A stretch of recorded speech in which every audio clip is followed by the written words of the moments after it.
if you listen closely, you can hear her purring. This is Pepita, which is actually papitas, which is another word for pumpkin seeds. And the story with her is somebody chucked her out of a moving car on the eve of Halloween. And so we're fostering her until the people that are going to take her forever to her forever home are ready to have her, which will just be in a few weeks when they get back from a trip. So she's super cute. She has a little scraped up nose though. See? Because she got chucked. She had gravel embedded all over her. So this is a call that if you love her and think she's adorable, then you should like my channel and subscribe to it, and comment this just for her. She's the sweetest little thing. She's purrs the whole time. So yeah, I don't know how anybody could do that to her, but look at her, so cute. No. All right, get on with it now. Well, welcome to the main event finally. Tomorrow is election day. Whoever thought this day would come, and for the love of God, can it just come and be over? Great, I have a growling kitten now. Growling at my other cats underneath the door. Let me handle this. Okay, now the kitten is free. Yeah, bit of a just hellish election cycle, honestly. It's like, what's tomorrow going to bring? Is it going to be the end of them complaining about Donald Trump forever? Or is he going to get elected? And then we're going to have to deal with more TDS for the next 4 years. I'm just so over it. Now, this is a conundrum because I desperately... She's awful. Awful. I think that she has no principles. I think she has no vision. I think she really has no reason why she's even running to be president. I think that's kind of the problem with her, is it's just like this, an empty vessel. It's useful. And like with her, we'll probably just get 4 more years of this, which has been catastrophic for the United States of America. I mean, in every regard, the Biden and Harris administration has been an abject failure. I do see lots of people over, on social media, lefties, talking about how amazing it is, how amazing the economy is. So people just don't see it, how we're all just wrong, right? But you can't point me in any direction where they've succeeded on anything. There's nothing of major value. They've blown tons of money on stupid, pointless things. They have basically ruined our standing on the world stage. The United States of America is a laughingstock now. They've weaponized our government against Trump because of their obsession with him. There's just a lot that's disturbing,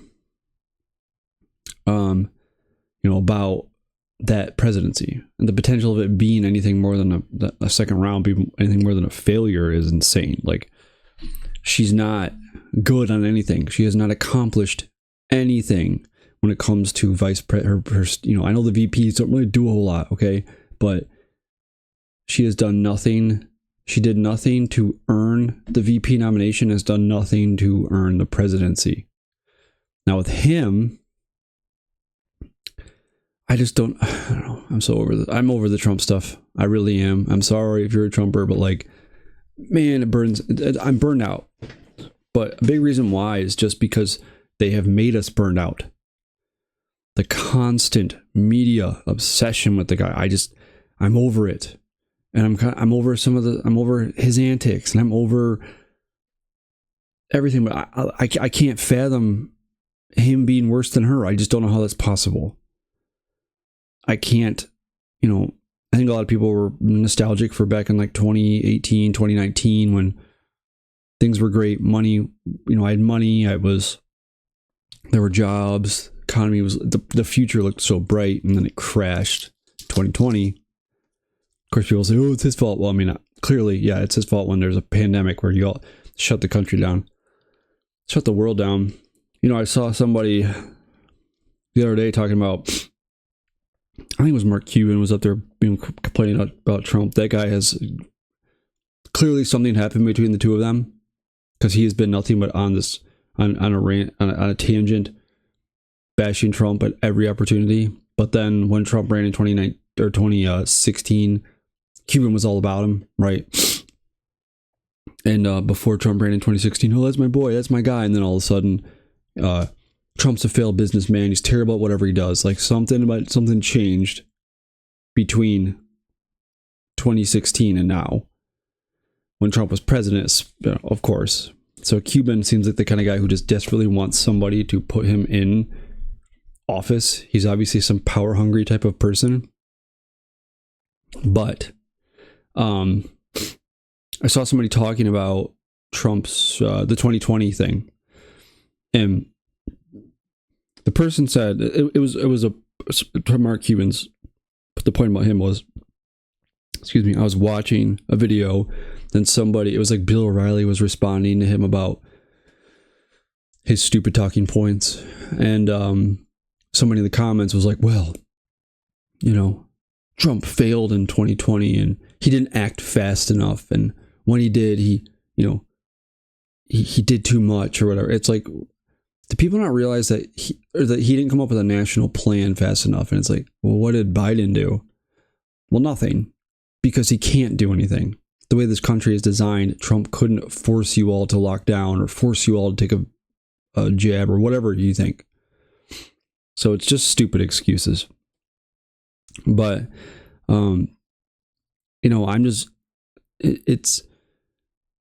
it's like things seemed so much better back in 2016 or back in 2017, 18, 19, right? I think that's what a lot of people are nostalgic for. Like I am. I would love to be able to afford my life, and it just seems depressing now. There's no real good jobs. I barely can scrape by. I just graduated with my PhD. It's like there's no work. My wife's in med school. Times are tough. Can't afford to feed yourself, basically, put gas in the car. And it's just a depressing time. And it's like we have more of that. And I think that's a lot of what people want with Trump, is they want to go back to those days when it wasn't terrible. The only issue was it's when this country started to melt down over the guy. They were smart about it. They should have just let him do his 2 terms or whatever and go on. And that would be the end of it. The damage has been done. The way that he forced them to melt down, he didn't force them to, the way that they melted down because of him, exposed them for everything that they are. Now they can't help it. Do you ever excuse me, I have a mustache hair or a cat fur or something on my nose. Do you ever have those people that, let's say you're in high school, there's like a girl in your class, because this is kind of what it was like, girl in your school or something, who just like can't help but talk crap about people. It's like, and people are like, oh, I don't even want to sit around. I don't even want to talk to you. I don't want to sit by you or anything, because you're just going to talk crap about people. And they know that people don't like them. Oh, I'm going to try harder not to be so gossipy or whatever. And then they sit down and they just can't help it. They have to, right? What the heck? That scared the crap out of me. The kitten snuck in here somehow. Come here.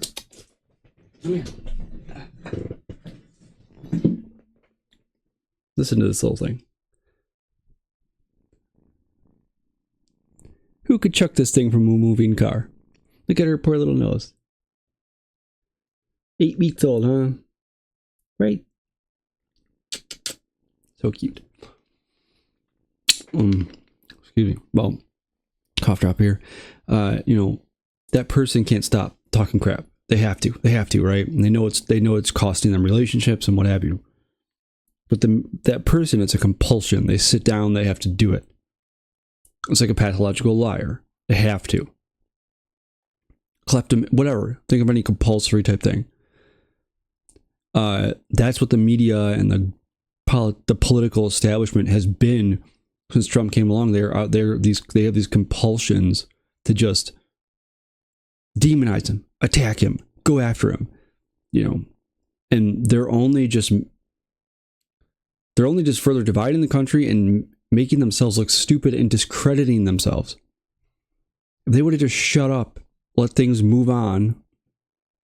He was never that big of a threat anyways. The whole idea was, the big problem with him at the beginning was he wanted to come in and drain the swamp, which to the bureaucracy in Washington, D.C., a president claiming that they're going to do that is the most terrifying thing on earth. The whole reason of your capability to survive in the administrative state in that instance is based off of the president letting it happen.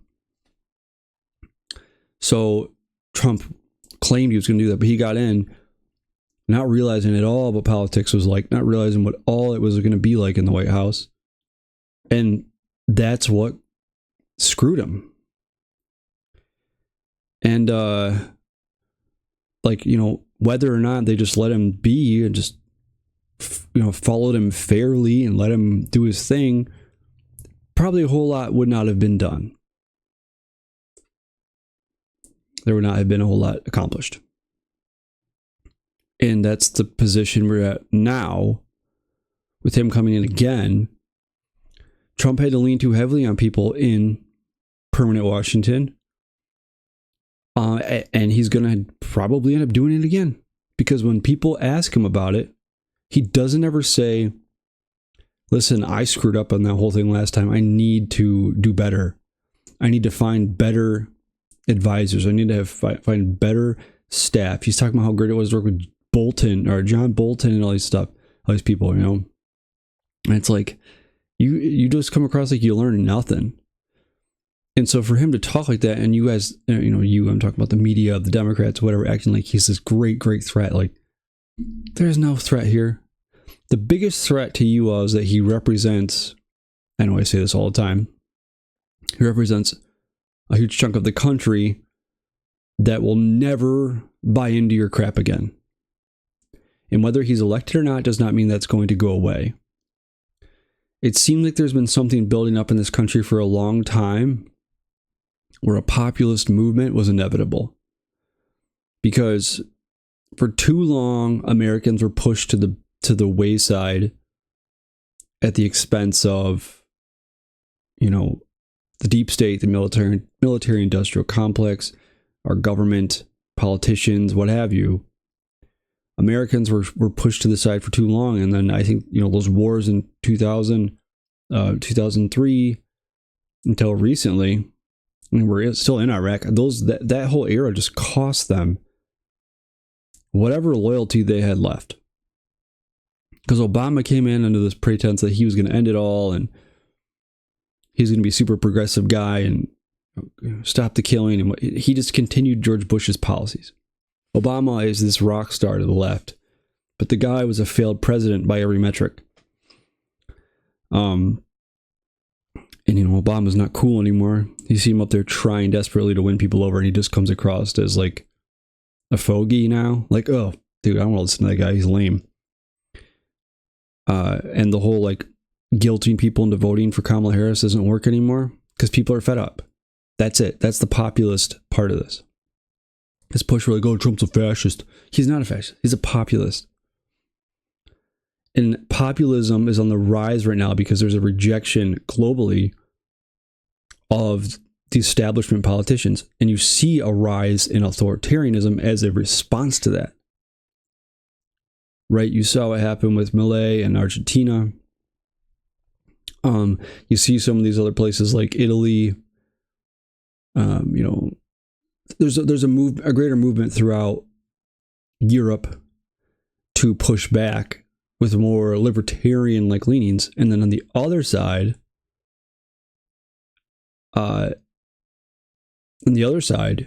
you have authoritarianism on the rise as a combat to that. It's like they're dying. It's like an organism dying, and to save what little tiny time it has on this earth, it is lashing out at whatever it can, simultaneously knowing there's a growing distrust. And the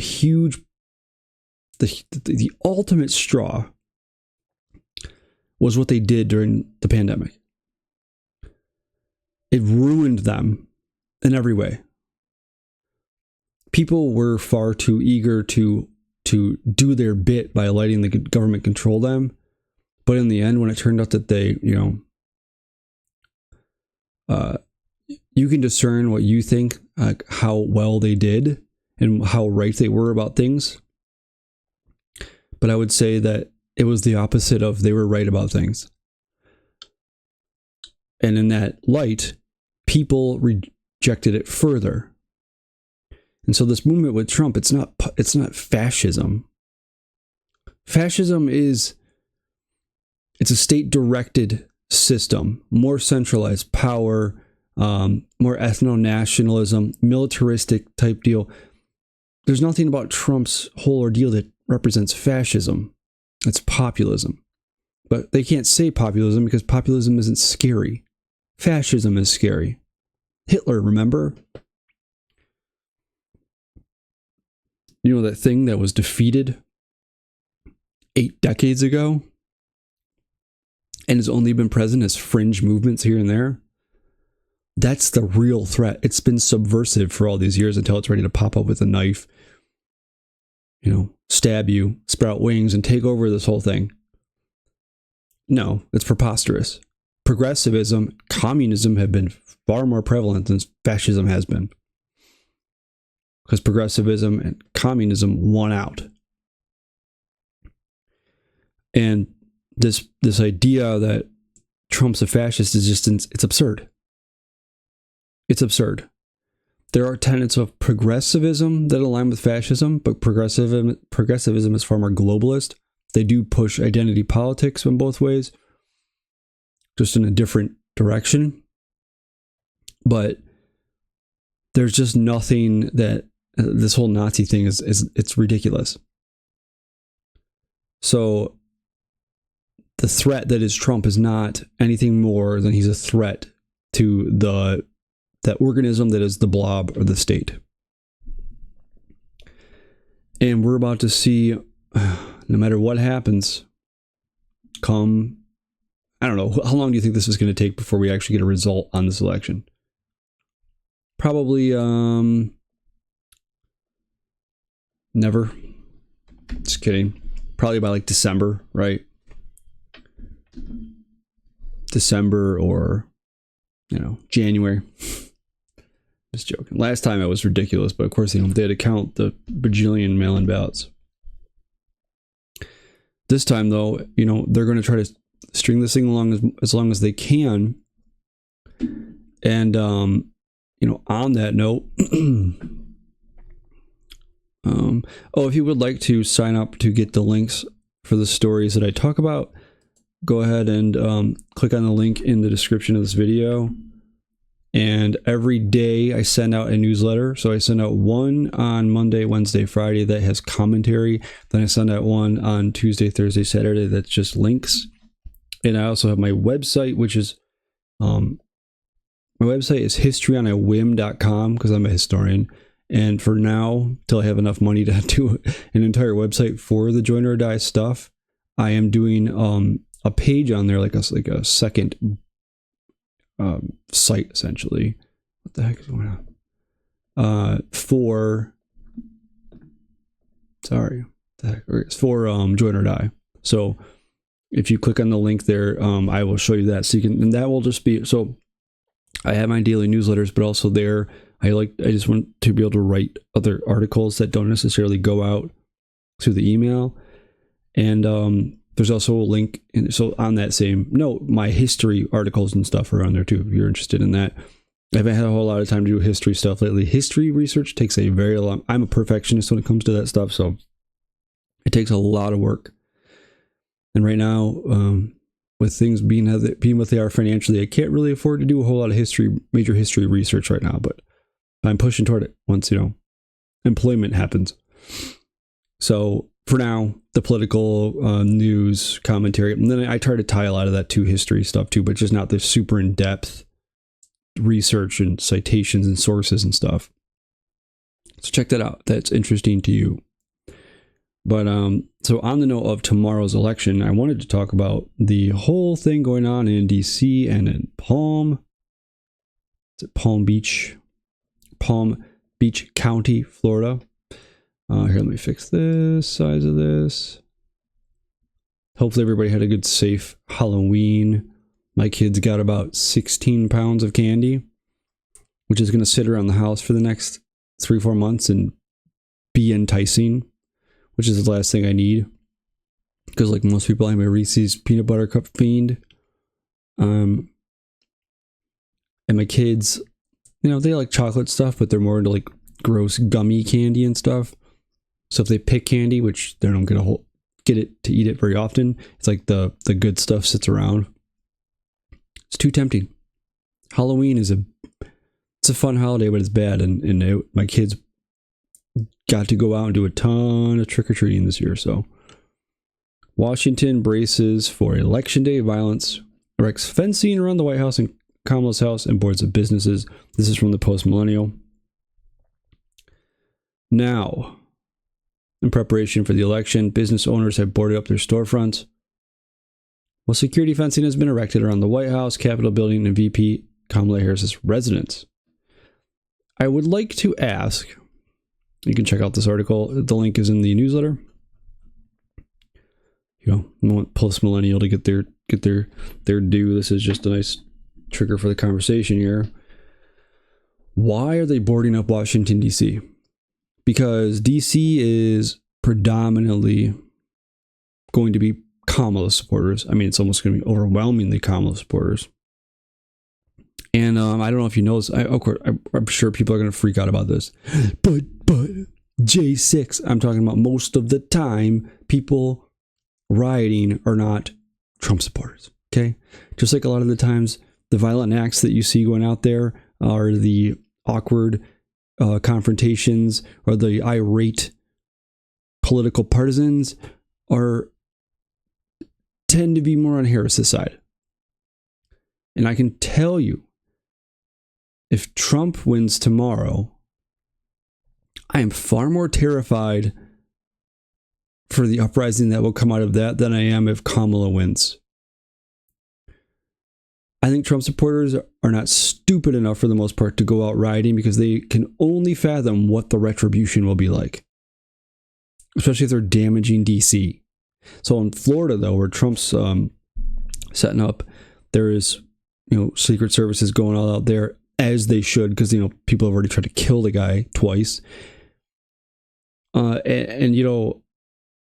I'm really terrified if he wins. I really am. Like, I'm scared of what's going to happen. I'm scared of just how insane people are going to go. If they have to do 4 more years of Trump, they're going to lose it. If Kamala loses or Kamala wins tomorrow, they're going to lose their minds over Trump for 4 more years, regardless. There's never been a phenomenon of just sheer hatred like there has been for Donald Trump. Ever. Maybe like during wartime when we're talking about other, talking about enemies, but in the United States of America, I've never.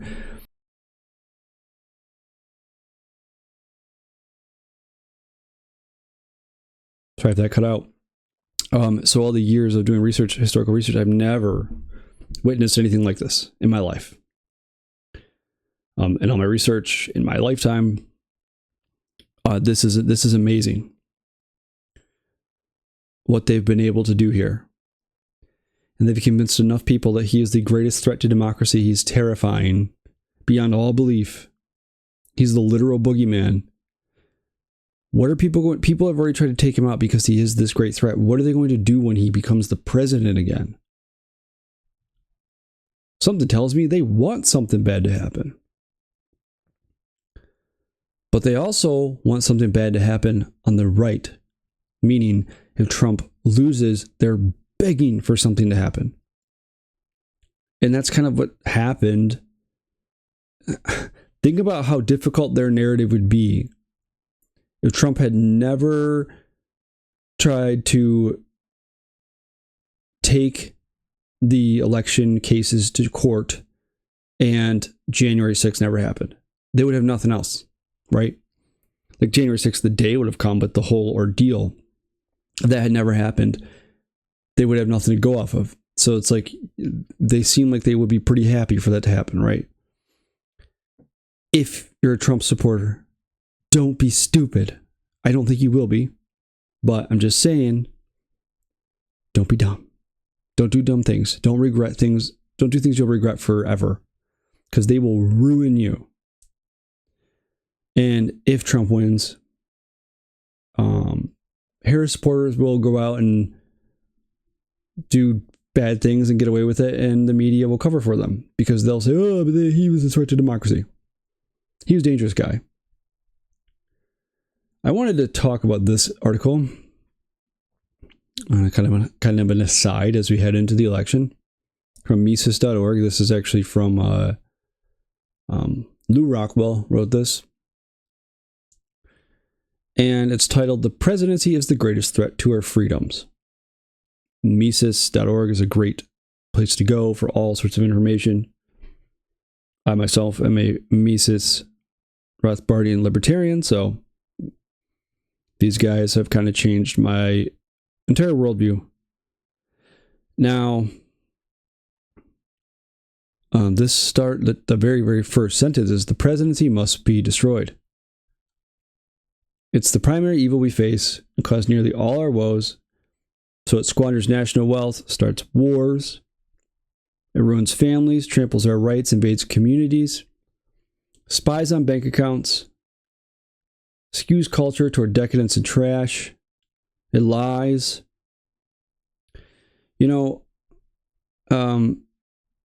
So when they're talking about here is the executive state is the sum of American tyranny.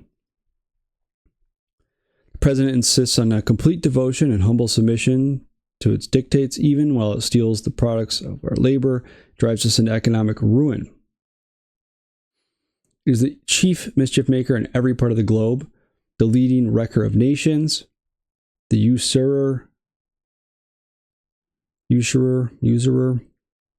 behind third world debt, the bailer of corrupt governments, and the hand in many dictatorial gloves. The presidency is the sponsor and sustainer of woke international agencies, of wars, interstate and civil, of famine and disease. So, if you go down the list, you have to wonder, why do we care so much about who becomes the president when the presidency has been catastrophic to the United States of America? When you look at the change from, the old republic, the American Republic, post-Revolutionary War, Jeffersonian democracy, Jacksonian era, things like that. Then you kind of get up toward the Civil War, and then we move in a completely different direction. Centralized, totalitarian, authoritarian, corporatist.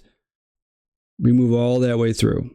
And then it's shuffled along by presidential administrations. And Americans, we worship the president like he's some type of monarch. Like he deserves our utmost loyalty all the time. And I'm gonna put the little baby to sleep here on the chair next to me because she's sacked out and she's kind of hot. So here, look at her. She's still sleeping while I'm moving her. Her eyes are still shut. Are you the cutest little thing? I'm gonna lay down right there. Her name is Pumpkin Seed because we always get foster cats. We do foster cats all the time. And Halloween is always when we get them. And this one was just a pure chance. Like someone was like, I don't want this cat anymore. It happens a lot more often than you think. It sounds absurd, but it happens. And she, she's a little pumpkin seed. She's orange. Pumpkin-like, right? So the whole thing with the presidency, they usher forward for generations this push towards centralization, a bigger state, authoritarianism. And it makes you wonder why we do this thing with the president so much. This is kind of falls into hand in hand with the clip I wanted to show you tonight. I know I haven't really been doing the podcast the last week or so. I've been fighting something that's been awful. I don't know what it is. ugh, I felt like total crap. Exhausted, no energy, and I've been sick twice already this fall. It's always so awesome when your kids, come home from school and they're just, bring home the plague all the time. And then you get to get it. I'm trying to pull this clip up here for you. There we go. So, morning Joe Scarborough. This guy is the embodiment of Trump derangement syndrome. Mika Brzezinski is equally as bad. Now, this is a clip from their show, and they have John Meacham, sorry, who's a popular presidential historian, kind of like a self-trained historian who wrote books on various presidential administrations. And so Joe has him on, and they're talking. They're trying to compare, Kamala Harris to past presidents, and they actually compare her to Thomas Jefferson, Lincoln, Teddy Roosevelt, FDR, and Ronald Reagan, which makes no sense, because that is the most. That is the most clashing lists of presidents you could think of. Here. First of all, your thoughts, your reflections, but also, have you ever seen a contrast this dramatic in the closing days of a campaign? No, I haven't. And this isn't quite the French and Indian War, but it's close. What I did think about, honest to God, easy, is 1800, when Thomas... So first of all, don't know what that means. Not quite the French and Indian War. Okay. What does that have to do with anything? United States of America did not exist at the time. We were a British colony. And the 7 Years' War was a global phenomenon. So I don't know what that means, but whatever. Here we go. Jefferson was in this huge battle. Is 1800, when Thomas Jefferson was in this huge battle. What they thought, Joe lose his mind over. What they thought of as an early, all right, an existential struggle. And Jefferson said, we have to restore the spirit of 76. They already thought it was gone in 1800, but Jefferson was the architect of a politics that TR, Lincoln, FDR, Ronald Reagan, and Vice President Harris this weekend practiced, which was a politics of optimism. Oh, shut up, please. It was about America being the world's first, Jefferson said, the world's best hope. Lincoln made it the last best hope. And Reagan made it the last best hope of man on earth. And it was a gradual building up of the possibilities of politics, the possibilities of the country. And if you don't believe that politics is about possibility, then the alternative is that it's only about power. And I believe, as firmly as I believe anything, that that's what's on the ballot tomorrow, is that, and I don't say this as a partisan, but I think it's very, to me, it is beyond clear that people who revered Ronald Reagan, people who voted for the Bushes, who voted for McCain, who voted for Romney, this is not your guy. This is not your party. Don't just stay out of lassitude or some kind of old loyalty, because it's not the same institution. Yeah, it's fascism and a dictator, and especially democracy. Saying that Kamala Harris practices the same type of politics that harken back to Jefferson, the ones used by Lincoln and Teddy Roosevelt and FDR and Ray. Like, give me a break. There's nothing there. What is hopeful about her message, aside from the fact that, like, we won't, this nation won't collapse entirely into dictator state. If you know, the only thing that of hope that would be is like, if you elect me, that won't happen. Other than that, it's like, what message of hope is there? There's nothing. This is the most empty, useless, pointless campaign in history. Aside from the fact that it is to combat a president who will potentially cost the government jobs. Someone who may cut back the spending potentially, which I'm not going to bank on that, or who might, cut back some of the bureaucracy. That's the difference between the two of them, right? That's really all that this is. And this idea that she is somehow of a lineage connected to like Thomas Jefferson, who was trying to recapture the spirit of 76. It's like, there's just no correlation there whatsoever. Kamala Harris is not idealistic. She has no real plans for anything. When I look at her and I listen to her, I honest to God wonder, why did you want this? Why did you ever want to run for president in the first place? Your original intention with running back in 2019 was you were going to be the most progressive far left candidate there. And you didn't even make it, past the first primary. So then they threw you in as VP because of reasons. And which you can do the research yourself on that one. You probably know what I would say. And then they, well, we got to get rid of Biden. We can't do this anymore. Biden's making us look bad. We're going to get screwed. We need to pick somebody. Who else are we going to pick? Oh, we're going to go with her. And so the only way we can sell people on this idea that somehow she was the default selection because Biden had gotten, the delegates. And technically, they were partially for her too. So they went with her by default.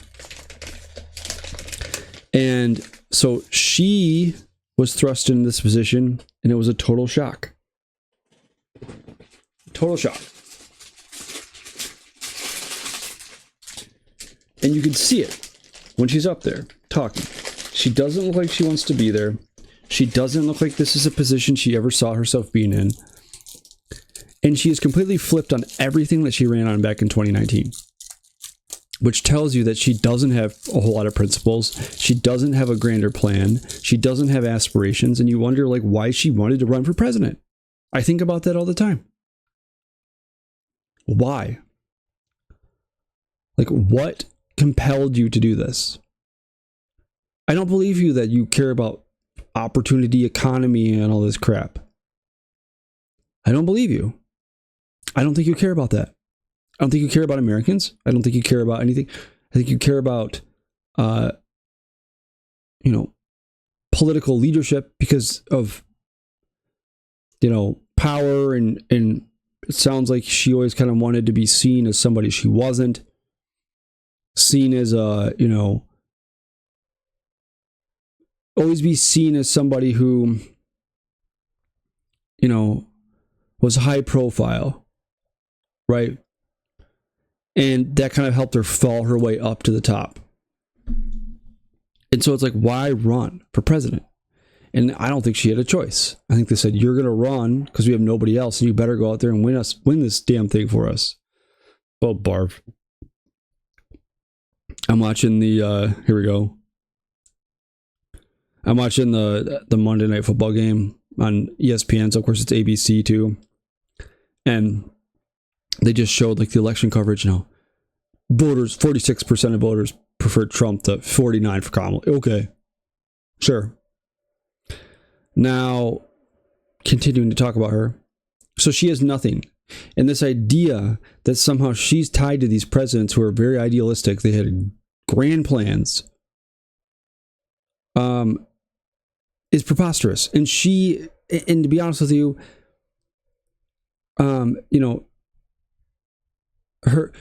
these presidents, we mythologize these people way too much. And why do we worship presidents? It's just like that article I just read from the Mises Institute. The presidency has been integral to this country falling apart.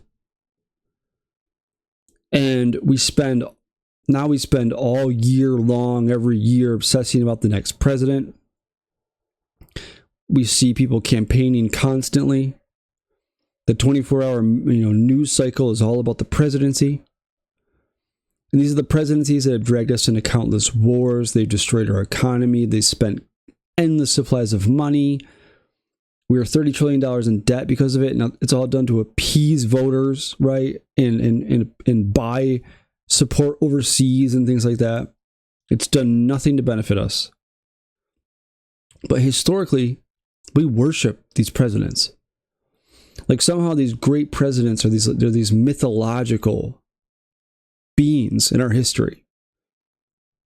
Look at what we think about like Lincoln and FDR and Teddy Roosevelt and Ronald Reagan and George Washington and some of those early republic presidents were working truly on this idea of a what truly was the original intention of this country. But by the early 1800s, things had started to kind of go back and forth. You did have a tighter ship that Andrew Jackson came in and slashed a lot of the bureaucracy and the regulations and things like that. And then by the time you get Lincoln, Lincoln was definitely far more big government than anybody that had come before him. All the presidents before him, in between like Jackson and Lincoln were just, it was kind of more of like a lazy, not lazy, a little bit more hands off, smaller government, and then by the time Lincoln came in, it's like, we'll just blow this thing up. We'll make it huge. Right. And then from there, then you get Teddy Roosevelt, who was the first real progressive, or one of the major progressives. The progressives have put us in this position we are now, where we're heading down the road toward the inevitable collapse of this country. And then you got Franklin Roosevelt. Oh, he saved us during the Great Depression, right? He saved us. The New Deal saved us. He was the president in World War. The New Deal saved nothing. Franklin Roosevelt's policies solved nothing. World War II solved his problems. And you know who banked during World War II? The corporations. Why do you think we have an oligopoly now that is in bed with the government, the military industrial complex? That all started in World War II. And there's way too much interest in continuing wars in this country. Not in our country, but our country being involved in wars. And that's the holdover from that era. And there you have, like, these are just the greatest presidents. And it's like, they were just human beings that were corruptible like all of us. And they had corrupt people in their cabinets. They had corrupt people around them. They were power hungry too. You look at like Woodrow Wilson and all these people. And just this guy, oh man, oh, you're right. He's just like Thomas Jefferson. I was thinking it's just like that. It's like, no, this is just some opportunistic moment for her. She's not presiding over some great moment in our history, that's great breaking point that was somehow, we're at the ultimate inflection point where like she's going to save this country. Nothing's going to change. Okay? Whether Trump's president or Kamala Harris, very little is going to change. Kamala Harris, in my opinion, will be far more likely to push us down a road toward even more regulation, which is just what we need. I'm talking like more social media, censorship, misinformation, oversight, probably more environmental regulation, more let's make everything impossible for anybody to do anything. With Trump, I'll just see a bunch of pushback. But I've said this 1,000 times. Trump coming into office and doing nothing is more beneficial than Kamala Harris coming into office and doing one thing. Honestly. So we need to think about that Mises article, though. When you look at how, this whole thing with Morning Joe's, Kamala, she's just like Thomas Jefferson. Why do we obsess about the presidency so much when they cause so much destruction? When they are the reason why things turn to crap most of the time. People always be like, well, we make the president for everything. Well, in a way, it's because the whole society moves around who the president is that it does make a huge difference. The president sends a lot of signals down the line toward economic policies and economic decisions and cultural issues and social issues. I mean, the presidency is a huge, if you study American history, it's usually like tied up in presidential administrations, especially if you study history in high school, like a high school textbook, maybe like basic level college courses. They tie it to like the presidential administration of this, did this, that, and the other thing. Do you ever remember reading the textbooks in high school? Like your school had one set and you had to get the brown paper bag and cover it. And at the end of the year, you turned it in. And every class after that would read the same textbook. And they would have like a guy's name highlighted, bolded in black, like the president. And then it would tell you like check off list of the things he did. That's the kind of history that's like we tie so much of our American history to presidential administrations. It's like, man, we need to get out of that mindset. Let's look at this election.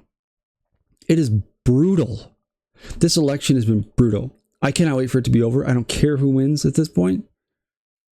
Like I said, I would much rather it be him than her. But I don't know how much it's going to change aside from all I care about. This is all I care about. If you want to know my principles and where I stand on anything, what I write, my podcasts, what I share on social media, my main focus in the world is I care about my natural rights. I care about my right to free speech. I care about my right to defend myself. I care about, I care about my right for the life, liberty, and pursuit of happiness. Like, I care about those things. That's it. And freedom of speech is paramount to me. So anybody that I look at that I think they're more likely to threaten my freedom of speech, that is somebody I cannot support. And Kamala Harris has a track record of being somebody who would be averse to free speech. Can't support that. I can't. And this idea Trump would be far more... Shut up. It's not true. Trump has been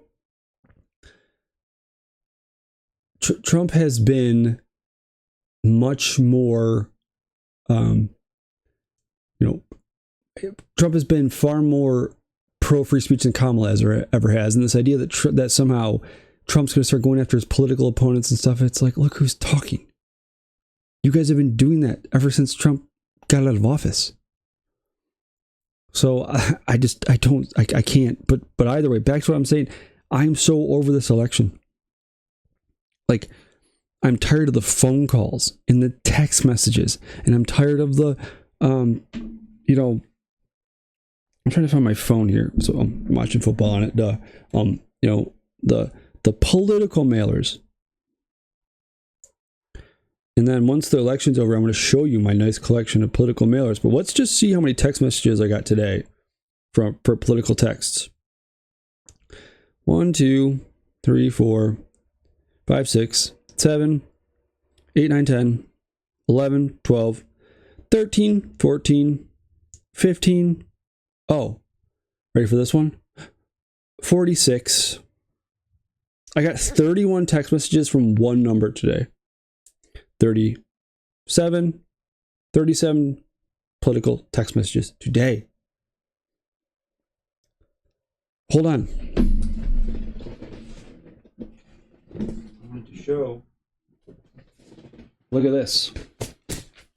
Look at this. these. Look at this, ready? Last week. This is from last week.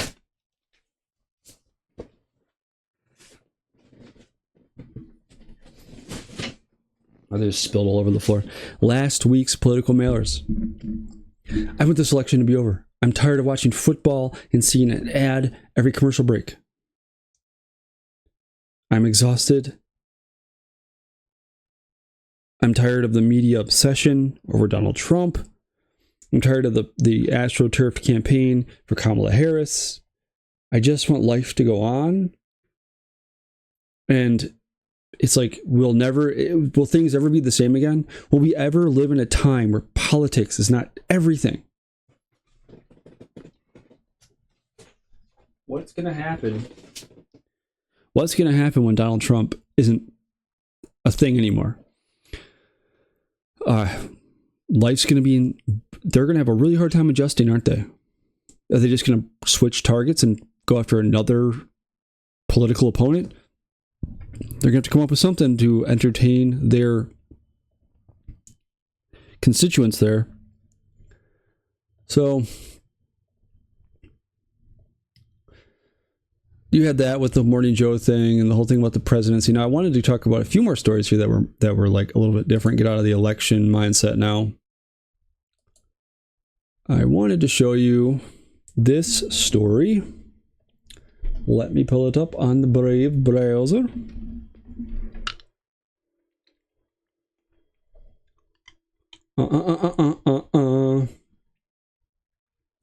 Detroit Lions are balling right now, dude. Not only game's not on, but my Lions won yesterday. Michigan Wolverines suck. Right now I'm watching Kansas City playing Tampa 10-7. How is KC 7-0, man? Don't understand it. They're not that good. Good enough to be 7-0 though, aren't they? Victory from Revolver News. YouTube finally caves and starts singing a totally different tune. So, in case you're not aware, last week, I'll fill you in on the story. Tucker Carlson, the great Tucker Carlson, received a text message. Actually, I'm going to pull the text message up for you because to give you some illustrations for my narration here.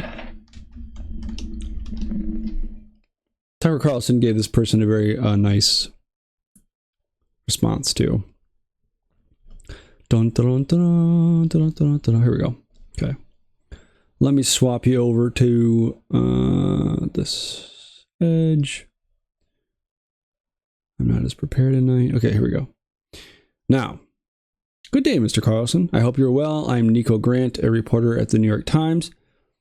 I wanted to give you an opportunity to comment for an upcoming article that takes a look at how political commentators have discussed the upcoming election on YouTube. We rely on analysis conducted by researchers at Media Matters for America, which Media Matters, if you're not aware, is a totally unbiased, just such an unbiased organization that totally isn't partisan at all. Totally doesn't lean left. Could you kindly provide us with comment or decline to comment by the end of the day tomorrow, October 29th? Thank you so much for your time. Here are the points we plan to include. So it's just so condescending. Media Matters identified 286 YouTube videos between May and August that contained election misinformation, including narratives that have been debunked or not supported with credible evidence, meaning our evidence. Researchers identified videos posted by you in those 4 months that contain election misinformation. Feature a clip of you saying all the sadness we've seen after this clearly stolen election, all these bad things happen, but people I know love each other more. Okay, and that's completely out of context. Anyways, but questions are you a member of the YouTube Partner Program? If so, how frequently does YouTube demonetize your videos? Has YouTube sent you messages, emails, notices in the last year that your content contains misinformation? Thank you for the time. Tucker Carlson said, so the New York Times is working with a left-wing hate group to silence critics of the Democratic Party. Please ask yourself why you're participating in it. This is why you got into journalism. It's shameful.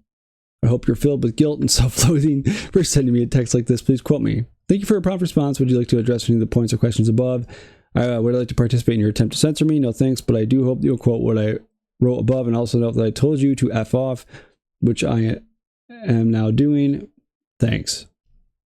So the New York Times published the article, and you can see what the whole premise of this thing is they're trying to force YouTube's hand into censoring conservatives. What they're going to do is, well, YouTube doesn't ever, like, there's people that are sending blatant, election misinformation. That's a threat to our democracy, the very fabric of American society. And YouTube does nothing about it. YouTube doesn't even demonetize the videos or censor it. And they want YouTube to go after them now. YouTube has completely shut the reach off on my videos. I just started my channel a month ago. I was getting like 30, 40 views a video. I was not blowing up. I'm a slow mover. I've been doing this now since August. And like the whole commentary podcasting thing, I'm working on it every day, trying to get better with writing and everything. So then my views went to 0, literal 0, like no views at all. Not for like one video. I'm talking 4 or 5 videos in a row now.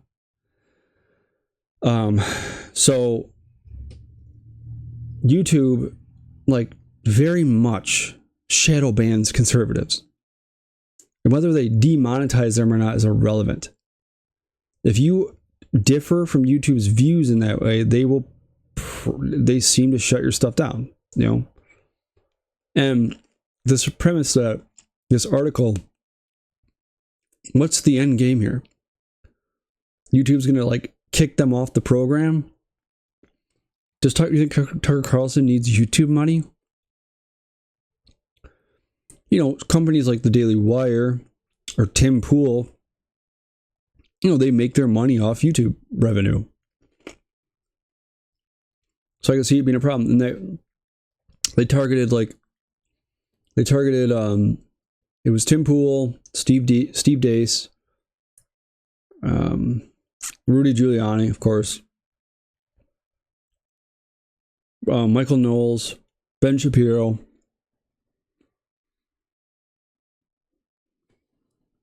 And who's cough drop. So they went after those guys. And the New York Times article comes out, and YouTube they're like, well, we looked at those videos, nothing violates our terms of service. And then, of course, the YouTube spokesperson goes, well, it's also important in an election year to hear both sides of the conversation. Yeah, I'm sure. But good for YouTube, I guess, to a degree. Oh, man, it's cough drop. It's disgusting. So, it's those like honey cough drops. There's like little honey circles where they have menthol in them. Ugh. Now, when was that? Last week, after Rogan's Trump video, there was a moment there. The video was getting so much play that they shut it off from search. Couldn't find it. There was huge pushback. Rogan posts the video to X.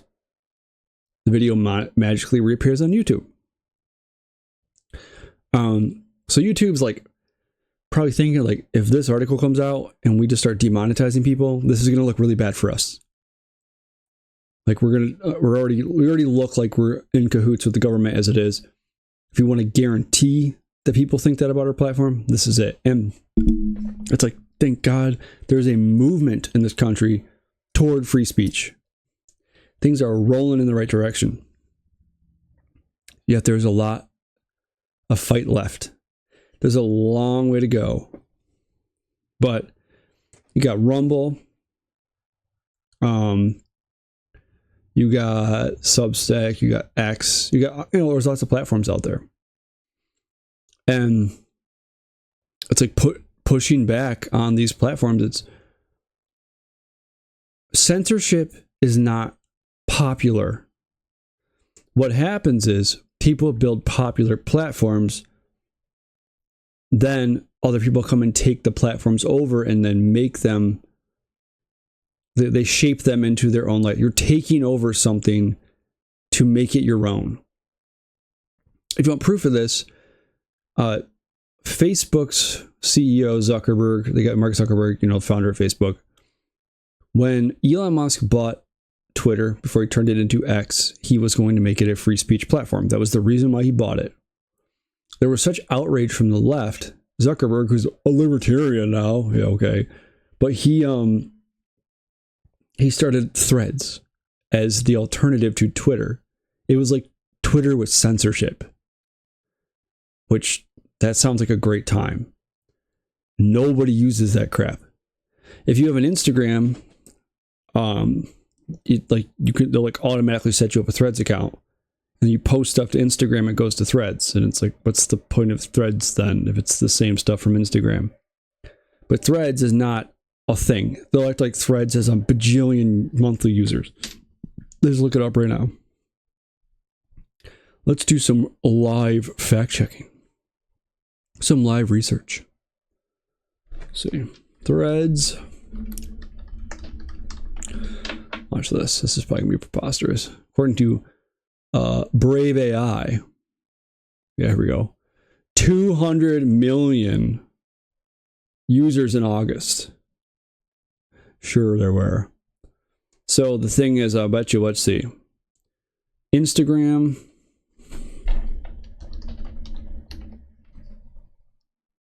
Watch, it'll probably be 2 billion monthly active users. Okay, so just a percentage of people on Instagram have a Threads account that's automatically tied. Like, I think I did that with a Threads account that I don't even ever look at. If I ever post something to Instagram, it just automatically gets uploaded to Threads. So Threads was created to be the censorship Twitter, but nobody uses Threads. Everybody's on Twitter. And I think it's like, because it doesn't work if you're like, hey guys, come on over to my censorship friendly platform. Come on over to my echo chamber. There's plenty of right-wing platforms out there that are just echo chambers. I'm on a lot of them. I don't mind them. I just don't spend a lot of my time on there, because there's a few reasons. First of all, it's not always fun just to sit in an echo chamber. I don't need, just to have my biases verified all day, every day. But on second, I thought I get burned out sometimes of just reading about politics. The problem with censorship heavy websites when it's based off of a political bias is you go there and it's like all just censorship it's all just politics. Like, I don't want to go on a social media site and just read politics all day. Like, if you saw my Instagram feed, it's just stupid videos. My brothers send each other like just dumb videos we think are funny. That's my Instagram video is just mind rot. Instagram feed. Twitter though is another thing. Twitter's like, I do sports, politics, news, history.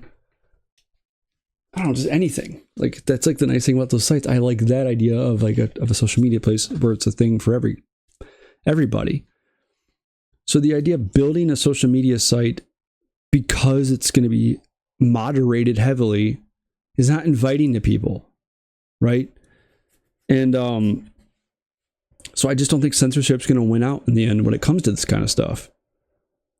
And if you get too draconian about it, like let's say you're too over the top with AI censorship and bots and stuff, it's like, who's going to want to use your platform? At some point, aren't you building this platform because you want people to use it and enjoy it? It's like, it's just become a place for these tech companies to indoctrinate people and create some ecosystem where everybody thinks the way they do. And it's like, it sucks. It's not fun. Facebook blows now. When I was in college, so 2006, like I literally had to have a college email address to have a Facebook. Sorry. I was thinking about this video I saw on Instagram. I gotta find it and show it to you. One sec. I'll show you the video in a sec. But when you used to have a college email address to use Facebook, and like I remember when Facebook became everybody could have it, and Facebook was everything. Like everybody was on there, and then it became very like censorship heavy. You started getting shadow banned, and then like my stuff doesn't ever see the light of day anymore. Even like family and friends don't see it.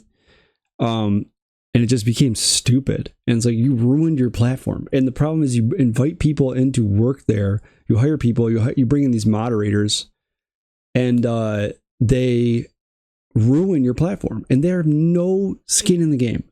They don't care whether it survives or fails. They'll go get another job in tech. It's like that guy that got busted on a hidden camera last week talking about hi BB, talking about, you know, censoring conservatives, and he was all proud of the fact. And it's like, he was a software developer for Facebook. It's like, or for Meta, sorry. I don't really care. It's like, I just don't really care, you know, about screwing over this company because I'm a software engineer for Facebook. I'll always have a job. This is the video clip I wanted to show you. It was pretty great. All right, here's that video clip I wanted to show you. I was dying. Oh crap, here it is. 1 second, let me share this screen. What's the matter? Come here. I gotta grab the kitten. The kitten cries. All right. Here we go. I was dying watching this the other day. Oh, here we go. I bet you don't know shit about this. I bet you don't know shit about this. Xbox Live. Every night. I was there when the Crunchwrap Supreme came out. And the cheesy Gordita Crunch. My family and I watched American Idol Season 1 together. I saw the Harry Potter movies in theaters after I read the books. Nobody thought Obama could do it. Nobody. You used to have a student email to use Facebook. There was an iPhone and an iPod Touch. There was a difference. I recently turned 30.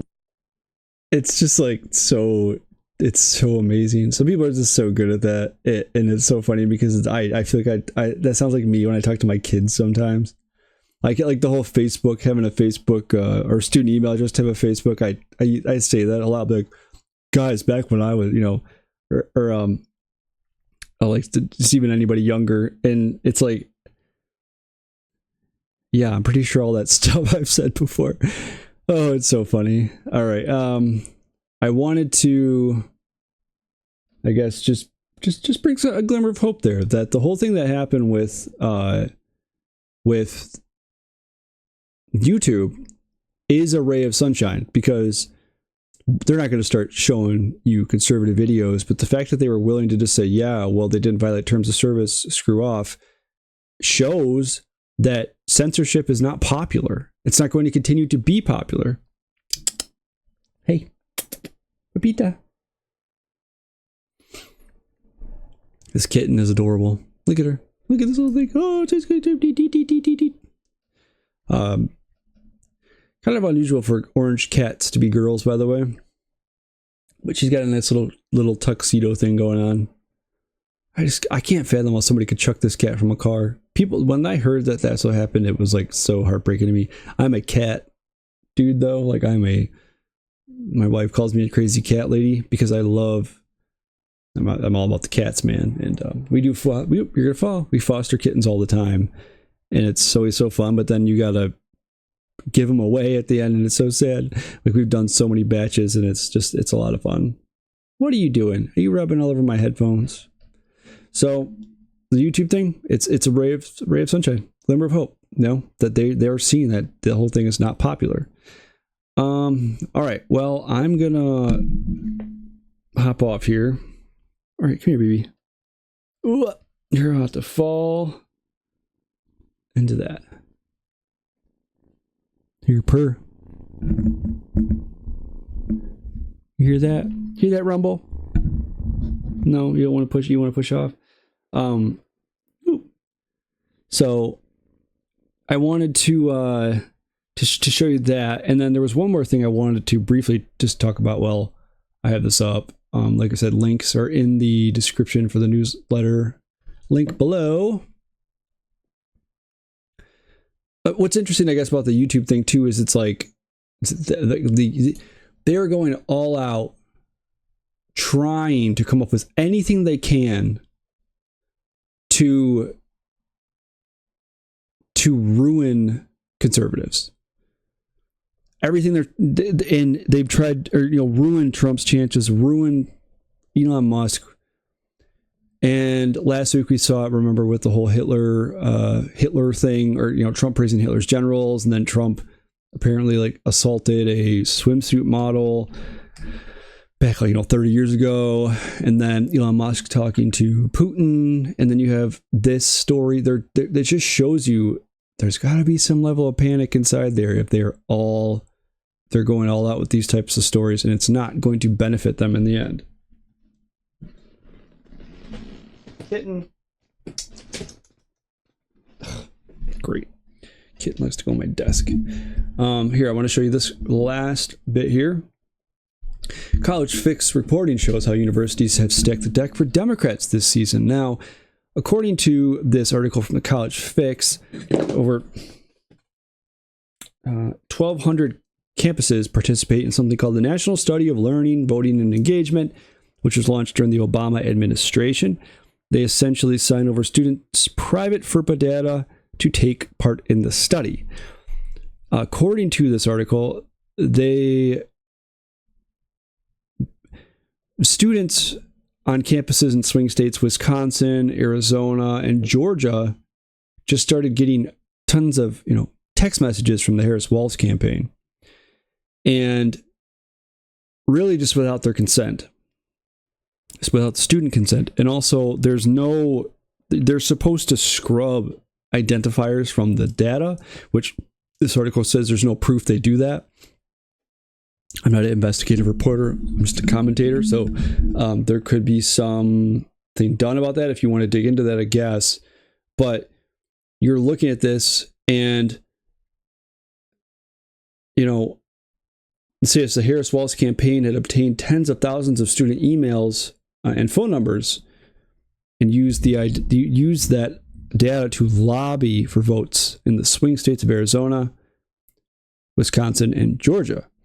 According to this down here as well, Biden's U.S. Department of Education told administrators under the threat of loss of federal funding they should hire college students to register their peers and work at polling places through the federal work-study program. So it's just another way to ballot harvest.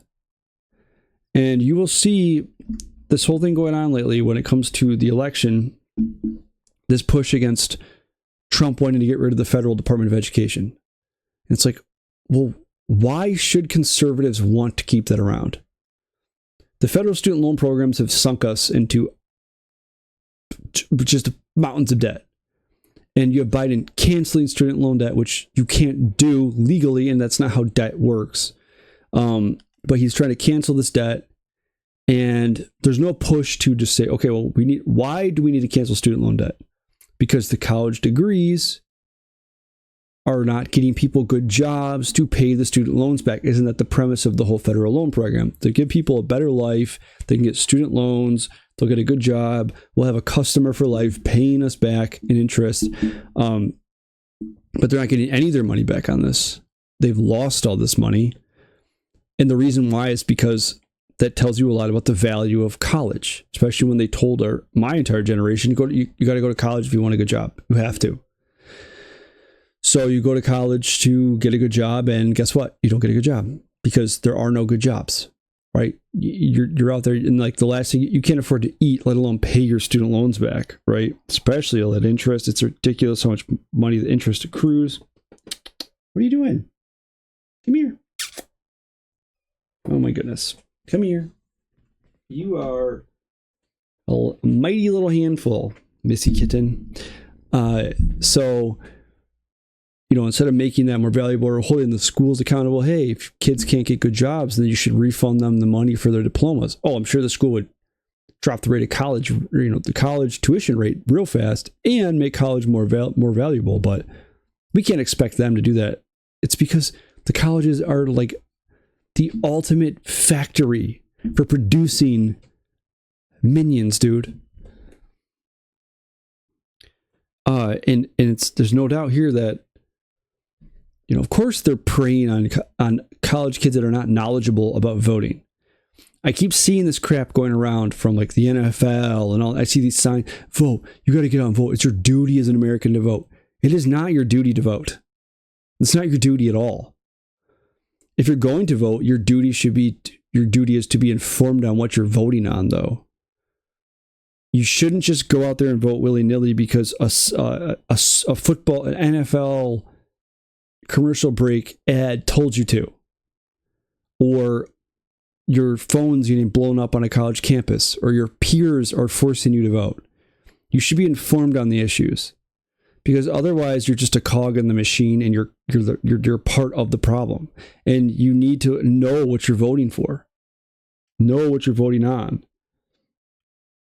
If you don't care enough to get informed, then it's something that, you know, I don't think that we should be pushing this premise like you have to. And the only reason why they want to do that is because they're assuming that low information voters are going to vote in the favor of our establishment candidate friends.